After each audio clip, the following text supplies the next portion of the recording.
करो।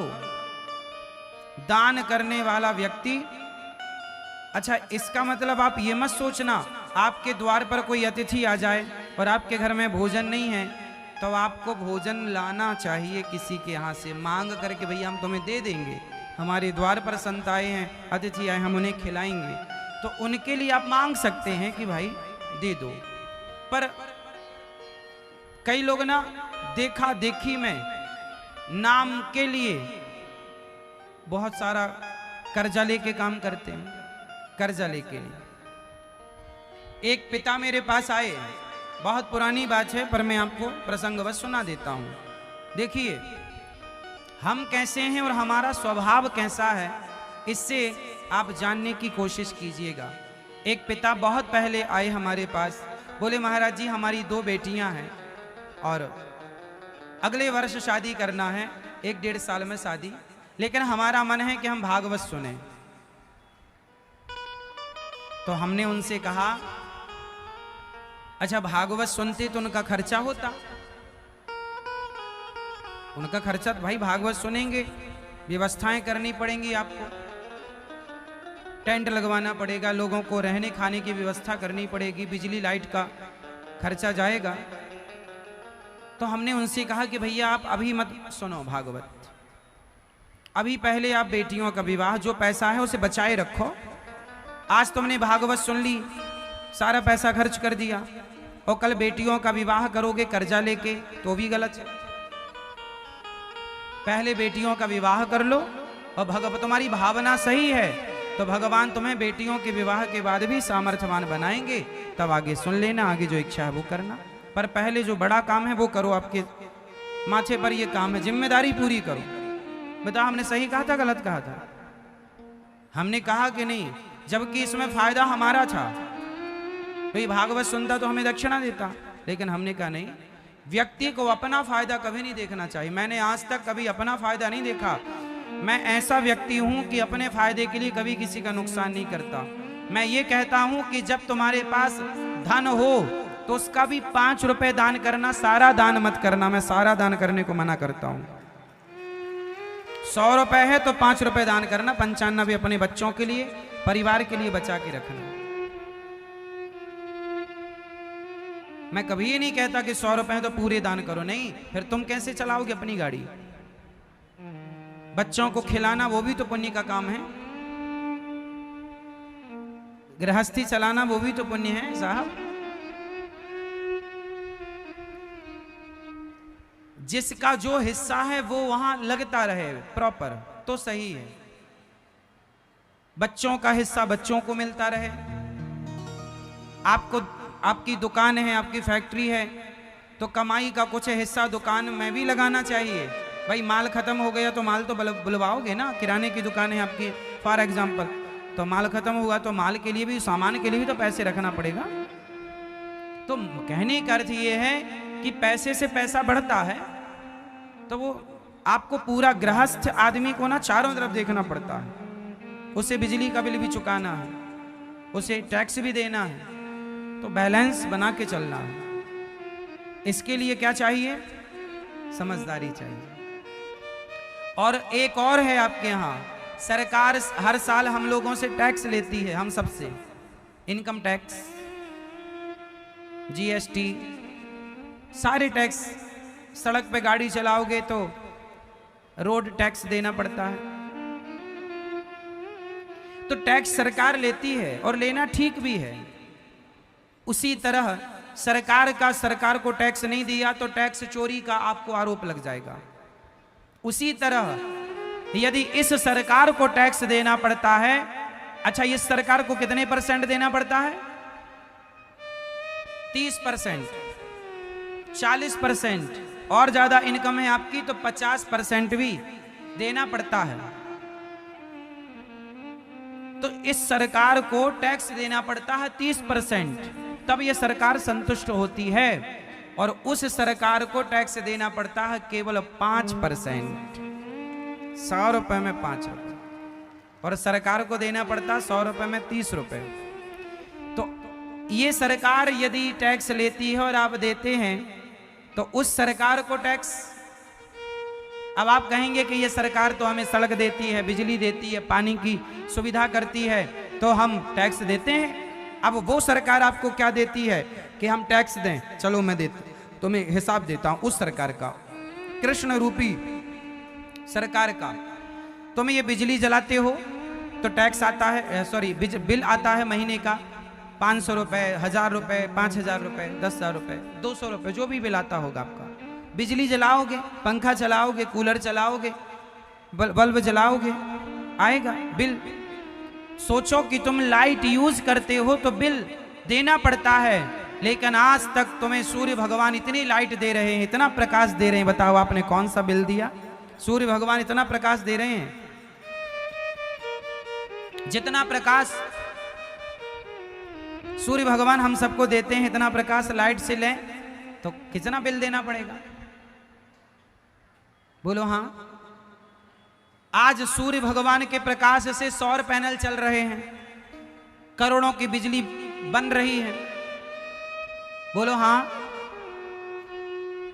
तो उसका टैक्स 5% धन्यवाद के तौर पर है विधाता, लो। दूसरा, एक सिलेंडर ऑक्सीजन कितने की आती है? कोरोना काल में आप लोगों ने खूब रेट समझे हैं, 5,000, 10,000, 50 हजार की मिली उस समय पे कोरोना काल में ऑक्सीजन सिलेंडर। अब तो सामान्य रेट 5,000 होता है लगभग, जैसा कि मुझे बताया गया। मैं कभी खरीदा नहीं, किसी ने बताया कि 5,000 की मिलती है, भगवान जाने कितने की मिलती है। एक सिलेंडर ऑक्सीजन लगभग 5,000 की, कुछ कम ज़्यादा देख लेना। 5,000 की ऑक्सीजन लगभग वो 24 घंटे चलती है। चलती तो 12 घंटे है, पर मैं 24 लेके चल रहा हूँ। 5,000 की ऑक्सीजन 24 घंटे चलती है। बोलो हाँ।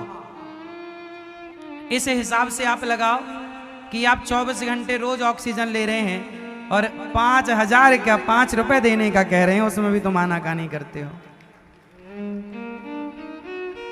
ईश्वर की ओर से तुम्हें सुविधाएं कितनी मिली? ऑक्सीजन फ्री में, प्रकाश फ्री में। किसान खेत में गेहूं बो सकता है, अंकुरित नहीं कर सकता, अंकुरित परमात्मा करते हैं।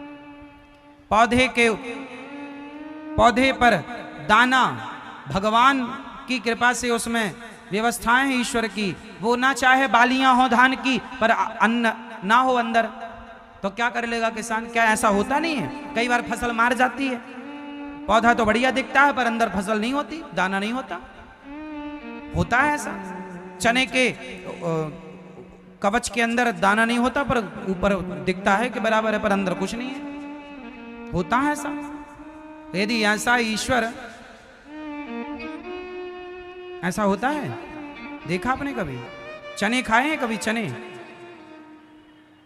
कई बार चने अंदर का दाना मरा हुआ होता है, बिल्कुल मरा हुआ, जरा सा मर जाता है, जिसे कहते दाना मर गया। तो सारे दाने मर जाएं तो क्या कर लेगा किसान? और तुम क्या खा लोगे? गेहूं की बाली की गेहूं मर जाए तो क्या खा लेगा किसान? क्या खा लोगे आप? क्या खा लेंगे? तो देने वाला कौन है? पानी ना बरसाएं भगवान, क्या पी लोगे? क्या फसल सींच लोगे? कब तक बोर करोगे? बोर में कब तक निकलेगा? 1000 फीट नीचे चला गया पानी, 2000 फीट नीचे चला गया पानी, और कितने दिन चलेगा? इसलिए प्रकृति हमें सब कुछ दे रही है। अब आप कहोगे भगवान को पैसों की क्या जरूरत? नहीं, भगवान को पैसे चाहिए ही नहीं, मत दो। भगवान थोड़ी, जिनके चरण लक्ष्मी जी दबाएं उन्हें पैसे की जरूरत नहीं। भगवान को पैसा ना चाहिए 1 रुपए, पर भगवान कहते हैं कि जो मेरे भक्त हैं आप उनकी सेवा करना। तो जैसे माँ के खाने से बच्चे के पेट में अपने आप चला जाता है, माँ गर्भवती हो तो माँ का खाया बच्चे के उदर में, पेट में अपने आप चला जाता है लिक्विड के फॉर्म में। माँ से नरा जुड़ा होता है ना बच्चे का, माँ का खाया हुआ बच्चे के पेट में अपने आप चला जाता है। उसी तरह दीन दुखियों का, भक्तों का खाया हुआ भगवान के पेट में अपने आप चला जाता है। भगवान ऐसे खाते हैं। तो वो जो 5 रुपए है वो दीन दुखियों की सेवा में खर्च करो, जरूरतमंदों की सेवा में। जैसे यहाँ वृद्ध माताएं रहती हैं, यहाँ अन्य क्षेत्र चलता है, सेवाएं होती हैं, यहाँ बच्चे पढ़ते हैं गौरी गोपाल गुरुकुल में, ये सारी सेवाएं गायों की सेवा, बंदरों की सेवा, चिकित्सा की सेवा, सब कुछ चल रहा है, आप देख भी रहे हैं अपनी आंखों से। तो ये सेवा है। जब आप और हम सेवा करते हैं ना, तो भगवान खुश होते हैं कि चलो ये धन का ठीक उपयोग कर रहा है, इसे और देना चाहिए। और यदि आदमी दुरुपयोग करता है तो भगवान कहते हैं लायक नहीं है। तो आप भागवत सुन रहे हैं, आप योग्य हैं। श्री ओम प्रकाश वंदना शुक्ला जी, श्री संतोष शुक्ला जी की पुण्य स्मृति में यह आयोजन आप श्री करा रहे हैं नैला जांजगीर छत्तीसगढ़ से। आपकी सारी इच्छाएं बिहारी जी पूरी करें। साथ ही कमलेश पाठक जी, कुसुम पाठक जी, श्याम मनोहर गीता पाठक जी और समस्त पाठक परिवार बीकानेर राजस्थान की पावन धरती से भगवान आपको भी सुखी रखें। और कहाँ बीकानेर परिवार, खुश रहिए, खुश। तो आप सभी पाठक जी, कमलेश जी, श्री श्याम मनोहर जी, भगवान की बड़ी कृपा है कि आप सब वृंदावन आए हैं और भागवत जी सुन रहे हैं। अच्छा लग रहा है? सब परिवार आए हैं, रिश्तेदार भी आए, सब आए, खुश रहिए। श्री सुरेखा शरद चालिकवार जी और श्री शरद बाबू राव चालिकवार जी, श्रीमती लीलाबाई सूरजलाल जायसवाल जी, संजय लाल सूरजलाल जी जायसवाल जी, समस्त परिवार आप लोग महाराष्ट्र नांदेड़ से आए हैं। और नांदेड़ महाराष्ट्र मतलब विट्ठल नाथ जी की नगरी। तो भगवान आप सबको सुखी और स्वस्थ रखें। सब पर बिहारी जी की कृपा, विट्ठल नाथ जी की कृपा बनी रहे। आप सभी भगवान की परम कृपा को महसूस कर रहे हैं। आप सब पर ना कृपा नहीं है, भगवान की विशेष कृपा है। कृपा से तो वृंदावन आके आदमी उसी दिन लौट जाता है। जिसे एक दिन का वृंदावन मिला उस पर कृपा है, और जिसे 7 दिन के लिए वृंदावन का वास मिला उस पर विशेष कृपा है। बिहारी जी की महफिल को बिहारी जी सजाते हैं और वृंदावन वही आते हैं जिन्हें बिहारी जी बुलाते हैं। बुलावा गया आप आए। अच्छा प्रिय भक्तों, अभी 24 तारीख से कथा दक्षिण भारत में है, हैदराबाद में, गोसा महल पुलिस ग्राउंड हैदराबाद। 24 से 30 जुलाई पुरुषोत्तम महीना के पावन पर्व में हैदराबाद की पावन धरती पर इस बार कथा होने जा रही है। और आप लोग जो हैदराबाद वासी हैं, जो क्षेत्रवासी हैं, वो सभी लोग इस कथा में जरूर पधारें और खूब आनंद लें। पहली बार दक्षिण में कथा होने जा रही है, पहली बार दक्षिण भारत। हाँ जरूर जरूर करेंगे, नांदेड़ भी करेंगे, महाराष्ट्र भी कम गए हैं, आएंगे आपके यहाँ। तो भगवान की बड़ी कृपा है। ये कथा आप लोग अपने मोबाइल पर भी सुना करो, यूट्यूब पर अनिरुद्धाचार्य टाइप करो, चैनल को सब्सक्राइब। आप में से कितने लोगों ने चैनल को सब्सक्राइब कर रखा है यूट्यूब पर? अच्छा, अनिरुद्धाचार्य टाइप करो, सब्सक्राइब कर लो। यूट्यूब पर कितने लोगों का परिवार है आप बताओ? 1,17,00,000। कितने लोगों का परिवार है?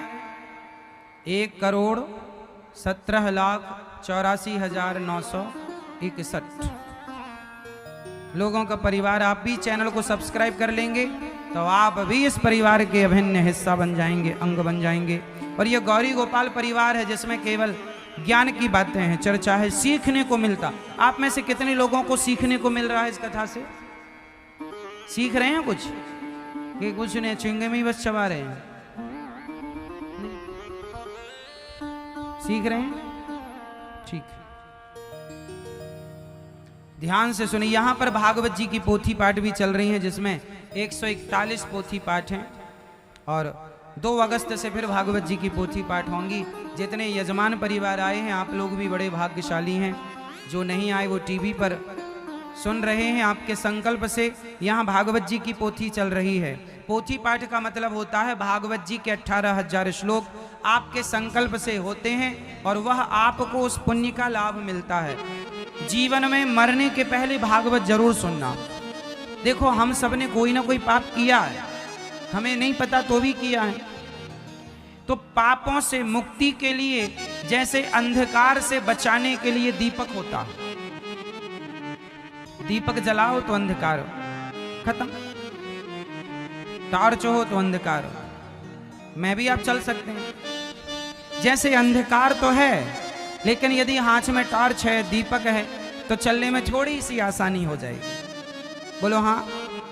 उसी तरह भाव सागर को पार करने में जो भागवत श्रवण कर लेते हैं उनके लिए थोड़ी सी आसानी हो जाती है, वो आसानी से पार कर लेते हैं। जो नहीं भागवत सुनते वो संसार के अंधकार में, अज्ञान के अंधकार में भटकते रहते हैं, 84 का चक्कर बार बार काटते हैं। इसलिए अपने माता को, पिता को, सबको भागवत जरूर सुनवाओ। उनके नाम से जो मर गए हैं पूर्वज, उनके नाम से भी भागवत जी, धुंधकारी मर गया था, उनके लिए गौकर्ण जी ने भागवत कराई तो सदगति हुई। फर्स्ट दिन आप लोगों ने सुना कि धुंधकारी ऐसा पापी भी तरा, तो पापी कितना भी बड़ा हो, जीते जी ना सुने तो मरने के बाद। इसलिए पितरों के लिए भी भागवत जी होती हैं। अपने जीते जी भी सुन लो, पितरों के लिए भी, जैसी आपकी सामर्थ्य भागवत जरूर सुनो। अभी 2 अगस्त से फिर पुरुषोत्तम महीना में भागवत जी की पोथी पाठ बैठ रहे हैं। आप लोग भी इस पुरुषोत्तम महीना में अपने पूर्वजों के लिए बहुत भागवत जी का पोथी पाठ कराइए, यदि आप इस लायक हैं तो। कल हम लोगों ने कथा में सुना कि राजा परीक्षित को 7 दिन में मरने का श्राप लगा। कितने दिन में? 7 दिन। जीवन में 7 दिन से ज्यादा किसी के लिए नहीं है, चाहे आप हो चाहे हम हो। सोमवार से रविवार तक जरा गिन के दिखाओ कितना हुआ? 7 डेज ओनली। इन 7 दिनों में आपको आना है, इन्हीं 7 दिनों में आपको जाना है। रविवार को पैदा हुए, सोमवार को मर गए, ये कहानी है जीवन की। क्यों जी से? तो जीवन क्षणिक है।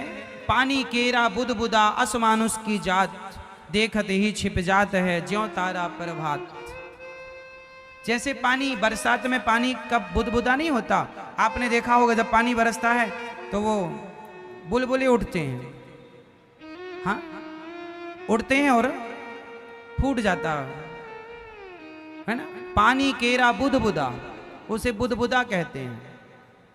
असमानुष की जात, जैसे पानी बरसने से बुलबुला उठता है और उठते ही वो क्षणिक समाप्त हो जाए, उसी तरह ये क्षणिक शरीर है, मिला और खत्म, मिला खत्म। आज आप हैं, कल रहेंगे, इसकी गारंटी कोई नहीं ले सकता। इसलिए हर क्षण ये याद रखो कि हमारा मरना तय है, हमारी मृत्यु नजदीक है। इसलिए क्यों किसी से नफरत करें, क्यों किसी से घृणा करें। इसलिए हमारे यहाँ देखिए कितनी अच्छी भावना है, ना काहू से दोस्ती, ना काहू से दोस्ती और ना काहू से बैर, कबीरा खड़ा बाजार में सबकी चाहे खैर। ना दोस्ती ना बैर। हमारे यहाँ दोस्ती भी नहीं है, ज्यादा दोस्ती नहीं, राग हो जाएगा, और दुश्मनी नहीं, बैर क्यों? हम आपसे बैर क्यों करें? क्या लाभ है? आप लोग अपनी पड़ोसन से बैर करती हो, पड़ोसी से, सास से, बहू से, जमाने से, रिश्ते से, कोई लाभ है इससे? दुश्मनी आप कर लेते हैं, बैर, निंदा, चुगली, छल, कपट, क्या मिलेगा? मत किया करो। ये जीवन थोड़ा सा है, ये यहाँ भगवान बिठाना है, इसे शुद्ध करना है हृदय को। यहाँ गंदगी नहीं करना कि छल कपट ईर्ष्या द्वेष भर लो। इससे क्या होगा? क्या होगा इससे? भर भी लोगी तो फायदा बताओ मुझे इसका। मैं आपसे नफरत करूं, ईर्ष्या करूं, द्वेष करूं, घृणा करूं, मैं आपको ठग लूं, बेईमानी करूं, इससे लाभ क्या है? कितने दिन के लिए मैं धन्ना सेठ हो जाऊंगा? कितने दिन के लिए आप बेईमानी करके धन्ना सेठ हो जाएंगे? बता। ईश्वर सब देख रहे हैं। सारे धन्ना सेठ माटी में मिल गए जो बेईमानी करते थे या करते हैं। बेईमानी ज्यादा दिन की नहीं है साहब, सब यहीं देखने को मिलेगा। आप देख लेना, आपके सोसाइटी में, आपके नगर में, आपके गांव के मोहल्ले में जो बेईमान है, देख ले, चुपचाप देखो तमाशा बस। ईश्वर के घर देर है, बस देखना। तुम्हारे देखते देखते क्या हो रहा है? पर तुम ये ना सोचना कि वो बेईमानी कर रहे हैं तो हम भी करें ना। कई बार तुम्हारे मन में ये आता है कि यार वो तो बेईमानी कर रहे हैं और बहुत तरक्की कर रहे हैं, हम ही ईमानदार के, हम ठेका लिए ईमानदारी का। नहीं, तुम ईमानदार के ठेकेदार रहना, ईमानदार ही रहना तुम, दूसरों को देख के बेईमान ना हो जाना, क्योंकि जीत हमेशा सत्य की होगी। दुर्योधन कितने दिन मौज किया? पांडवों का धन हड़प लिया दुर्योधन ने, बोलो हाँ। इंद्रप्रस्थ हड़प ले ना जुए में, कितने दिन मौज किया उस धन का? जरा बताओ मुझे, हिसाब बताओ कितने दिन, कितने वर्ष, बता दो जरा।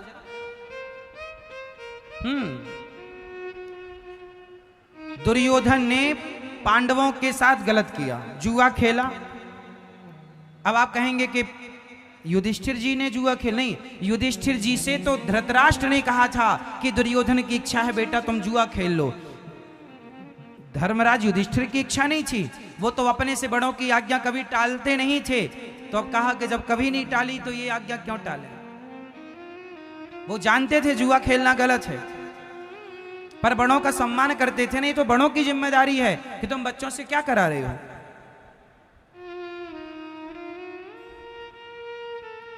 जुआ हुआ, मामा जुआ में गलत क्या था? जुआ का नियम है कि जो जुआ खेलेगा वही पासे फेंकेगा, पर जुआ खेल रहा था दुर्योधन और पासे फेंक रहे थे शकुनी, और जबकि युधिष्ठिर जी के पासे युधिष्ठिर जी ही फेंक रहे थे, वो जुआ वो खेल रहे थे। तो यहां तो पहली गलती ये थी। दूसरी गलती ये थी कि वो जो जुआ हुआ था ना, वो टाइम पास के लिए खेला गया था, लेकिन टाइम पास से वो दाव में आ गया और दाव लगाते लगाते सारा दाव हार गए। वो जो पासे थे ना, वो शकुनी के पिता की हड्डियों के पासे थे, सिद्ध की ये पासे थे, वो छल था, वो बाजारू पासे नहीं थे।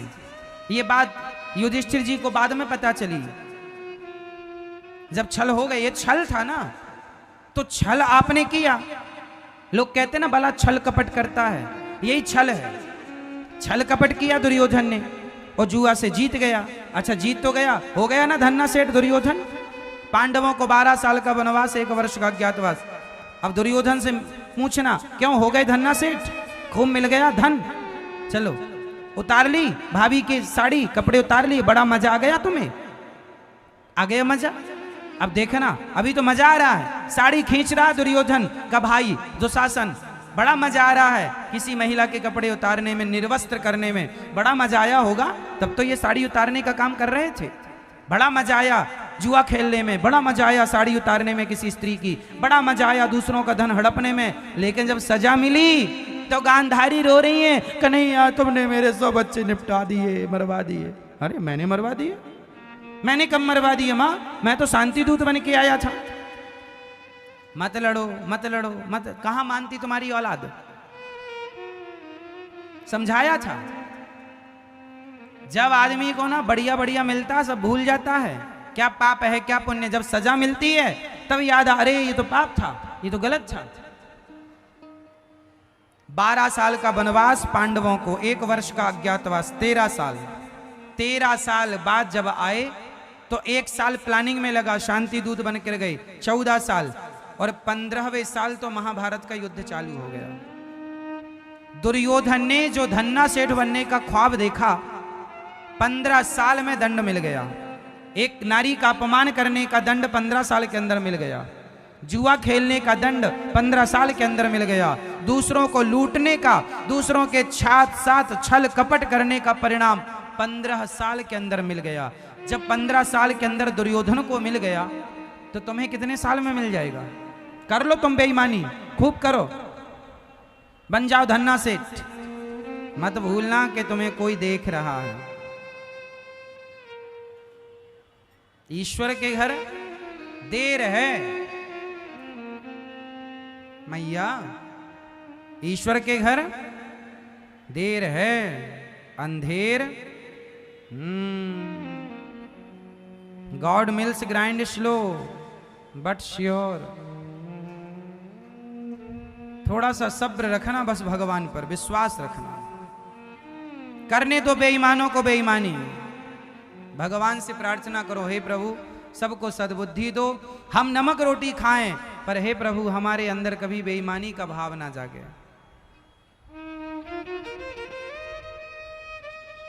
ईमानदारी से आगे चलो, बच्चों को ईमानदारी का पाठ पढ़ाओ, वरना दुर्योधन जैसे लोग, सर्वनाश हो गया साहब।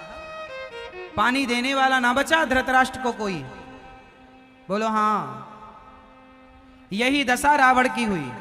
रावण को भी बड़ा मजा आता था दूसरों की स्त्रियों को चुराने में, चुरा लेता था। क्या कर लोगे तुम हमारा, हमारे पास रावण कहता पावर है, पैसा है, सोने की लंका है, क्या कर लोगे। मैया को जगाओ, सो गई मेरी माँ, मेरी माँ समाधि में चली गई मेरी माँ।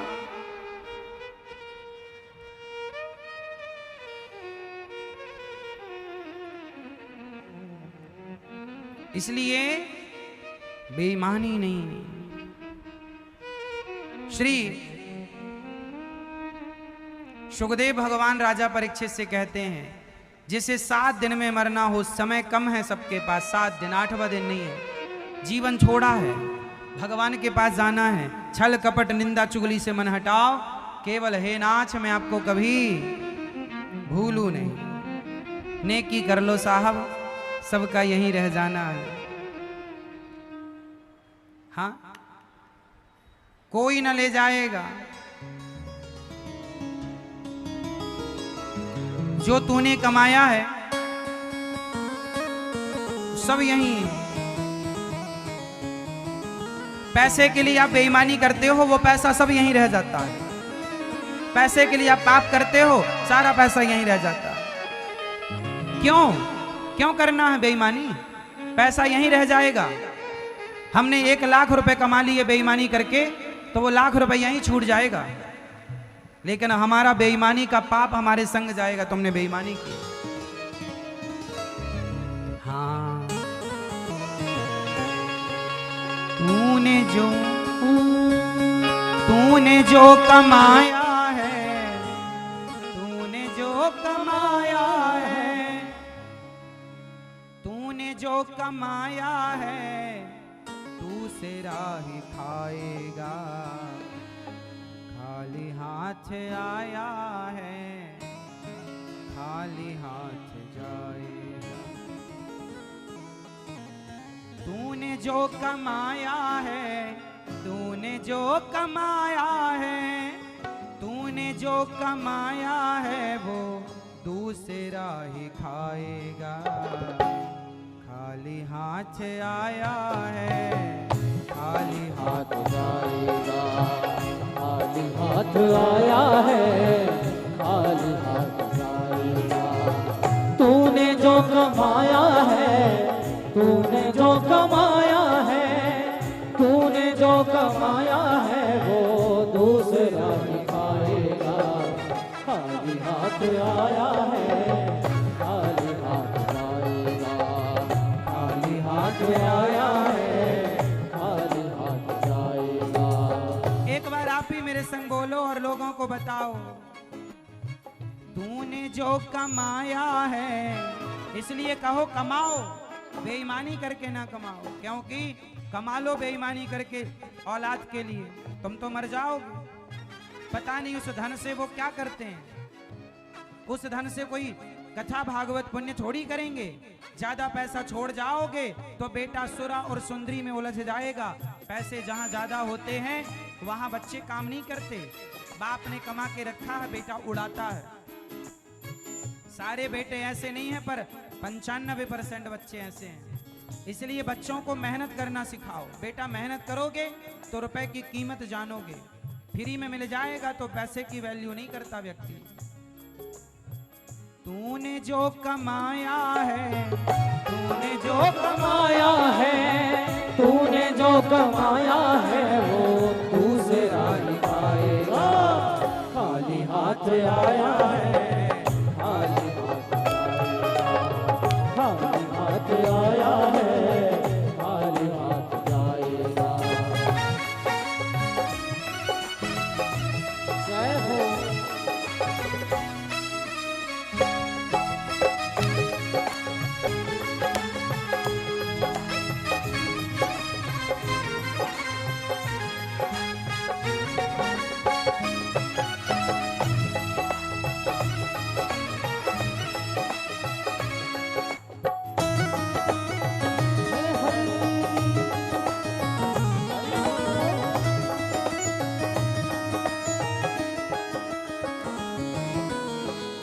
जब तलक ये सांसें हैं तब तलक ये रिश्ते हैं। जब तलक ये सांसें हैं तब तलक ये रिश्ते हैं। आप ये मत सोचो कि मेरे ये है, मेरे कोई अपना नहीं है।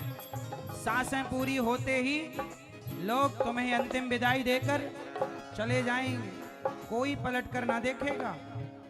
जलती रहेगी तुम्हारी चिता में ये दिव्य सुंदर सी काया, कोई ना पूछेगा।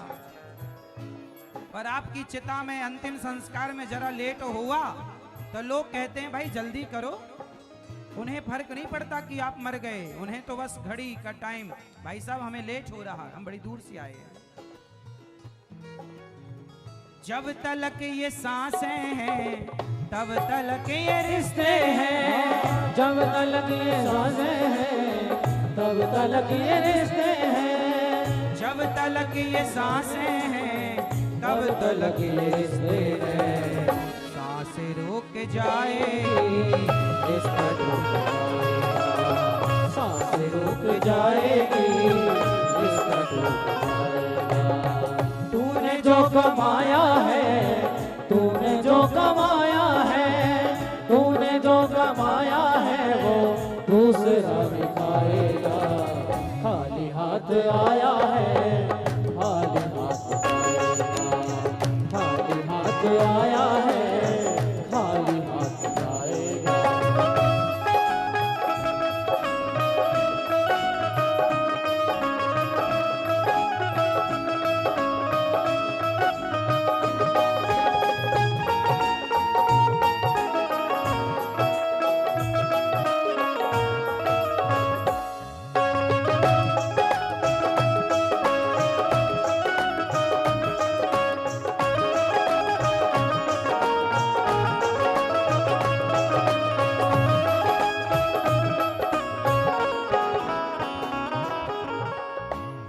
सबके जख्मों पर रखा हर समय मलहम। तूने सबके जख्मों पर रखा हर समय मलहम। आप कहते हैं हम सबके साथ अच्छा करते हैं, हमारे साथ बुरा क्यों होता है? यही तो प्रकृति है। आप जिनके साथ अच्छा करते हैं वही लोग आपके साथ धोखा करते हैं, वही आपके साथ विश्वासघात करते हैं। इसलिए कहता हूं गलती तुम्हारी है, तुमने संसार के लोगों पर विश्वास क्यों किया? विश्वास भगवान पर करो और संसार के साथ अच्छा करो। तो इस सिद्धांत से करना कि हम तो अच्छा करेंगे, सामने वाला हमारे साथ ना करेगा, ये सोच के करना। आपने ये उम्मीद रखी है कि वो भी करेगा, नहीं करेगा। आम सबको मीठे मीठे फल देता है, लेकिन दुनिया आम के ऊपर लाठियां और पत्थर फेंकती है। ये नियम है कि आप जिनके साथ अच्छा करेंगे वही आपके साथ, कोई दूसरा बुरा ना करेगा। वही लोग जिनके साथ आपने अच्छा किया, यही नियम है। इसलिए ये संसार ऐसा ही है। इसलिए आप सबके साथ अच्छा करो, पर उनसे उम्मीद मत रखना कि ये मेरे साथ अच्छा करेंगे। जो सबके साथ अच्छा करता है उसके साथ भगवान अच्छा करते हैं, फल भगवान देते हैं। तू कर्म कर। इसका मतलब ये मत सोचना कि हम सबके साथ अच्छा क्यों करें, ना करो, तुम्हारे साथ भगवान करेंगे अच्छा। वो सामने वाला क्या करेगा? तूने सबके जख्मों पर रखा हर समय मलहम। तूने सबके जख्मों पर रखा हर समय मलहम। तूने सबके जख्मों पर रखा हर समय मलहम। बाद मरने के तुझको कोई रख न पाएगा। बाद मरने के तुझको कोई रख न पाएगा। तूने जो कमाया है, तूने जो कमाया है, तूने जो कमाया है वो दूसरा निकालेगा। खाली हाथ आया है, खाली हाथ आएगा। खाली हाथ आया है, खाली हाथ आएगा।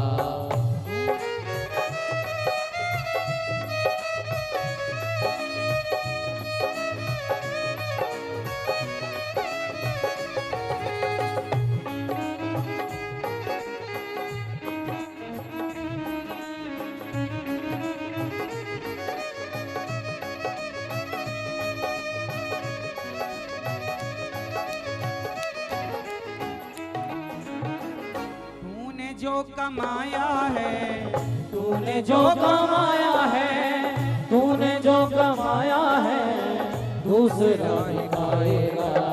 खाली हाथ आया है, खाली हाथ जाएगा। खाली हाथ आया है, खाली हाथ जाएगा। तूने जो कमाया है, तूने जो कमाया है, तूने जो कमाया है, वो दूसरा ही खाएगा। खाली हाथ आया है, खाली हाथ जाएगा। खाली हाथ आया है, खाली हाथ जाएगा। खाली हाथ आया है, खाली हाथ जाएगा। खाली हाथ आया है, खाली हाथ जाएगा।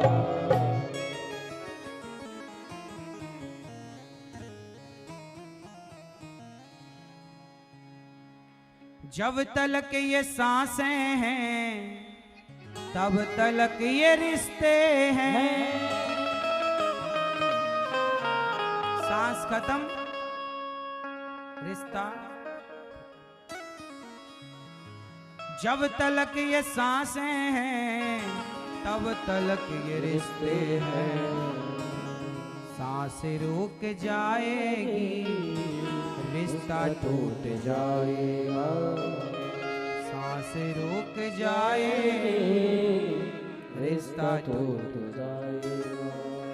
तूने जो कमाया है, तूने जो कमाया है, तूने जो कमाया है, वो दूसरा ही खाएगा। खाली हाथ आया है। खाली हाथ आएगा। ये हवा के रिश्ते हैं साहब। हवा खत्म, रिश्ते खत्म। हवा मीन सांसें, सांसें हवा ही तो है। हवा निकली पंचर, खत्म, रिश्ते खत्म। अच्छा, मरने के बाद कोई वापस आ जाए, जैसे पति, किसी का पति भगवान के घर चला गया और पत्नी वहीं बगल में बैठी है, रो रही है, वो कह रही है कहां चले गए हमें छोड़कर।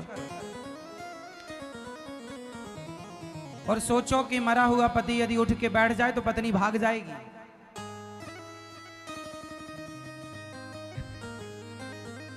तुरंत भागेगी। बोलो हाँ।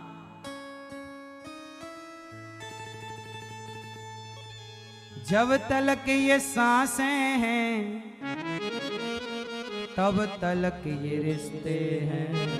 सांस खत्म और सांस गई और बैठ गए उठ के, तो लोग भागेंगे, भूत आ गया, भूत आ गया।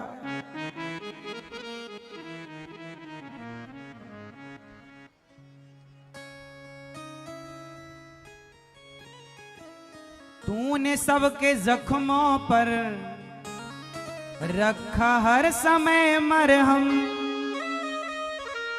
तूने सबके जख्मों पर रखा हर समय मरहम। बाद मरने के तुझको कोई रख न पाएगा। बाद मरने के तुझको कोई रख न पाएगा। मरने के बाद कोई कहाँ रखता है? चलो चलो ले चलो, ले चलो ले। इसलिए ये सारा झूठा है मेरी माँ। ये मेरा, कोई मेरा मेरा के चक्कर में ना पड़ना। यही तो माया है, तुम समझ नहीं पाती हो मेरी माँ। जो तुम्हारा था ही नहीं वो तुम्हें बुला रहा या बुला रही है। कौन मेरा? मेरे तो गिरधर गोपाल, दूसरो ना कोई। गोविंद मेरो है, गोपाल में भगवान अपने हैं। ये संसार के झूठे बहकावे भड़कावे में ना ना, ये दुनिया हमें बुलाती है ऐसे, आओ आओ आओ, ना चले जाना। ये संसार ऐसे ही बुलाता, उलझ मत जाना। आप लोग उलझ गए, जाना क्या, उलझ चुके हैं।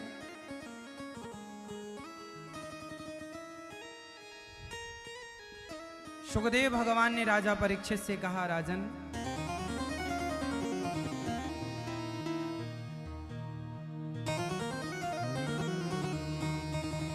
तस्मात् भारत सर्वात्मा भगवान ईश्वरो हरि श्रोतव्यः कीर्तितव्यश्च स्मर्तव्यश्चेच्छिता भयम्। सुखदेव भगवान कहते हैं, राजन भगवान का दर्शन सब में करना स्टार्ट करो। अच्छा, भगवान मंदिर में रहते हैं तो जो भगवान मंदिर में, बताओ भगवान मंदिर में रहते हैं कि नहीं? तो जब, अच्छा भगवान कण कण में रहते हैं कि नहीं? बोलो हाँ या ना। भगवान कहाँ रहते हैं? उत्तर। कहाँ रहते हैं? सब जगह, कण कण में, हरि व्यापक सर्वत्र समान। सवाल ये है कि जब भगवान कण कण में रहते हैं, सब जगह रहते हैं, तो मंदिर जाने की क्या जरूरत है? ये सवाल किसी ने पूछा, तो इसका उत्तर क्या होना चाहिए आप लोगों के हिसाब से? कि जब भगवान कण कण में हैं तो फिर मंदिर जाने की जरूरत क्या है? बताओ, आप बताओ। जब भगवान कण कण में रहते हैं तो मंदिर क्यों जाते हैं लोग? मंदिर जाने वाले लोग समझदार हैं या नहीं? जोर से क्यों जाते हैं मंदिर जब कण कण में भगवान है? तो शांति के लिए। तो घर में शांति नहीं है, मन की शांति। आप बताओ भैया, जब भगवान सब जगह हैं तो मंदिर में क्यों जाने की जरूरत है भाई?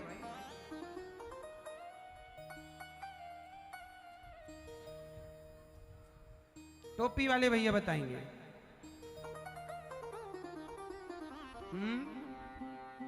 मन की शांति के लिए। मन की शांति के लिए जा रहे हैं, तो क्या होती है मन की शांति?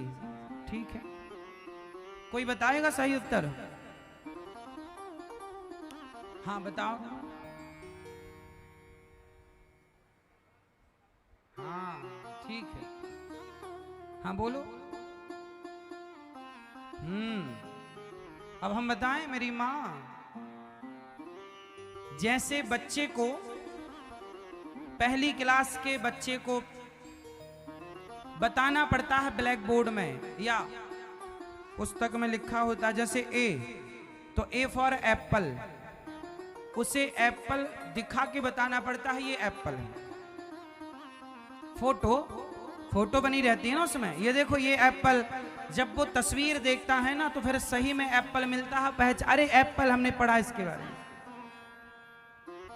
उसने हाथी के बारे में पढ़ा, एलिफेंट के बारे में पढ़ा।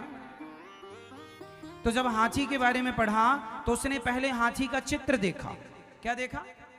चित्र देखा पहाड़े में, पुस्तक में।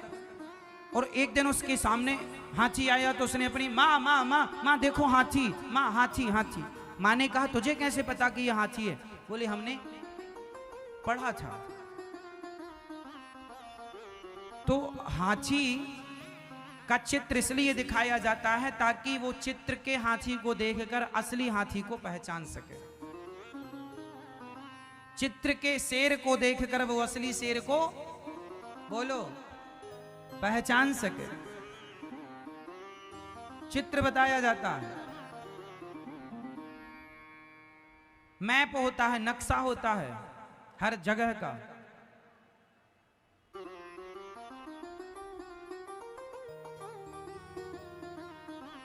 तो जैसे असली हाथी को पहचानने के लिए फोटो का सहारा लेना पड़ता है, असली शेर को पहचानने के लिए फोटो चाहिए, उसी प्रकार कण कण में तो भगवान है, पर कण कण में रहने वाला भगवान दिखता कैसे है, पहचानेंगे कैसे?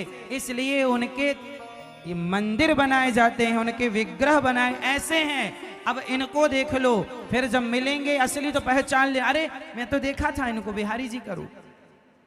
भगवान का ये रूप उस रूप से बिल्कुल ऐसे ही मिलता है जैसे हाथी का रूप अखबार में, पुस्तक में, पहाड़े में जो आपने देखा हूबहू सेम वैसे ही है।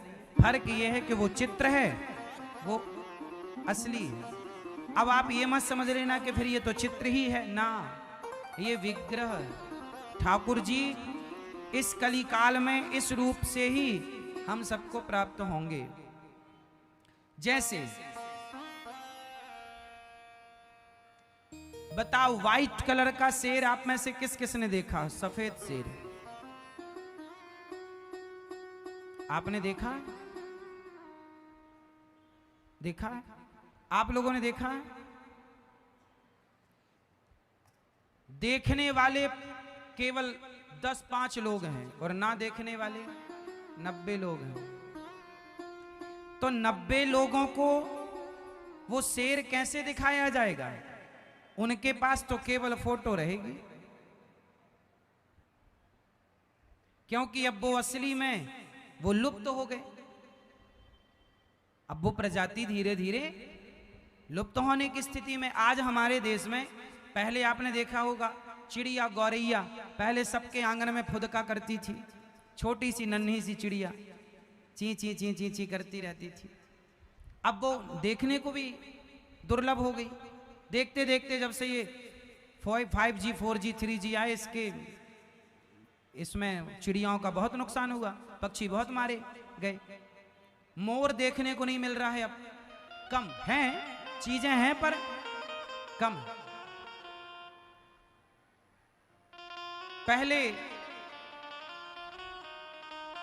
बहुत सारे अन्य पक्षी देखने को मिलते थे गांव में, चिड़िया, अनेक प्रकार की चिड़िया, बहुत सुंदर सुंदर चिड़िया आती थी, सब लुप्त हो गई। उनकी केवल क्या रह गई हैं? फोटो, तस्वीर। उसी तरह भगवान इस कलिकाल में केवल विग्रह के रूप में स्थापित है। इस कलिकाल में भगवान प्राप्त होंगे तो विग्रह के रूप में। भगवान तो कण कण में रहते हैं, लेकिन उस कण कण के परमात्मा को पहचानने के लिए, अब जैसे किसी की गाड़ी पंचर हो जाए तो गाड़ी पंचर हो जाएगी तो हवा ही डाली जाएगी, लेकिन हवा तो सब जगह रहती है, तो कहीं से भी हवा डाल लो नहीं, उसे एक विशेष स्थान पर ले जाना पड़ेगा जहां मशीन लगी हो, पाइप के द्वारा मशीन से हवा प्रेशर से आती हो और वो ट्यूब में लगाया जाए, तब हवा उसमें भरी जाएगी। जबकि हवा तो सब जगह है, लेकिन सब जगह की हवा उस ट्यूब में भरने के योग्य नहीं है। एक विशेष मशीन के द्वारा ही, पाइप के द्वारा वो प्रवेश करती है। उसी तरह कण कण में तो भगवान है, पर कण कण के भगवान हमारे हृदय में प्रवेश कैसे करेंगे? इसलिए विशेष प्रकार का मंदिर बनाया जाता है, मंदिर में विग्रह बनाया जाता है, उस विग्रह में प्राण प्रतिष्ठा कराई जाती है। इसके बाद जब आप दर्शन करते हैं तो वो भावनात्मक रूप से मंदिर से निकलकर आपके मन मंदिर में आकर के विराजमान हो जाते हैं। इसलिए मंदिर जरूरी है। ईश्वर तो व्यापक है, लेकिन मंदिर जरूरी है, क्योंकि वह व्यापकता का स्वरूप कैसा होगा? ऐसा होगा, जगन्नाथ जी जैसा होगा, बिहारी जी जैसा होगा, विट्ठलनाथ जी जैसा होगा। इसलिए हमारे देश के हर जगह जगह पर भगवान के मंदिर बनाए गए, ताकि इस रूप में आप इनको ध्याओ। रूप अनेक हैं पर बात एक है। महाराष्ट्र के लोग विट्ठलनाथ जी का ध्यान करते हैं। किसका ध्यान? विट्ठल विट्ठल विट्ठला पांडुरंग विट्ठला। गुजरात के लोग द्वारिकाधीश का ध्यान करते हैं, श्री कृष्ण का जाप करते हैं। वृंदावन के लोग, ये उत्तर भारत के लोग राम का ध्यान करते हैं अयोध्या में, कृष्ण का ध्यान करते हैं वृंदावन में, है ना।